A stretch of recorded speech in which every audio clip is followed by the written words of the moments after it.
ভারতের বিপক্ষে প্রথম টেস্টে 280 রানে হেরেছে বাংলাদেশ। হারের সম্পূর্ণ দায় সাকিবের, একই বললেন তামিম ইকবাল। ম্যাচ হারার দায় সাকিবকেই দিলেন তামিম। কেনই বা সাকিবের দিকে সোজা আঙুল তুললেন তামিম ইকবাল? তবে কি তাদের পুরনো শত্রুতা নাকি অন্য কোনো কারণ, যে কারণে ম্যাচ হারের দায় সাকিবকে দিলেন তামিম ইকবাল? তা জানতে সম্পূর্ণ প্রতিবেদনের সাথেই থাকুন। দর্শক, ভারতের বিপক্ষে ম্যাচ হেরেছে বাংলাদেশ। এই সিরিজের একজন গুরুত্বপূর্ণ খেলোয়াড় হিসেবে দলে আছেন সাকিব আল হাসান। সম্প্রতি তিনি কাউন্টিতে খেলে এসেছেন, সেখানে বল হাতে দারুণ পারফর্ম করেছেন, তুলে নিয়েছেন উইকেটও।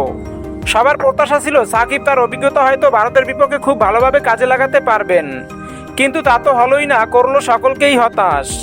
তামিম ইকবাল কমেন্ট্রি বক্স থেকে সাকিবের খেলা উপভোগ করছিলেন, তাই সকল দিক বিবেচনা করেই ম্যাচ হারের দায় দিচ্ছেন সাকিবকে। সাকিবের একটি নতুন ইনজুরির কথা শোনা যাচ্ছে, যা আগে কেউই জানতো না।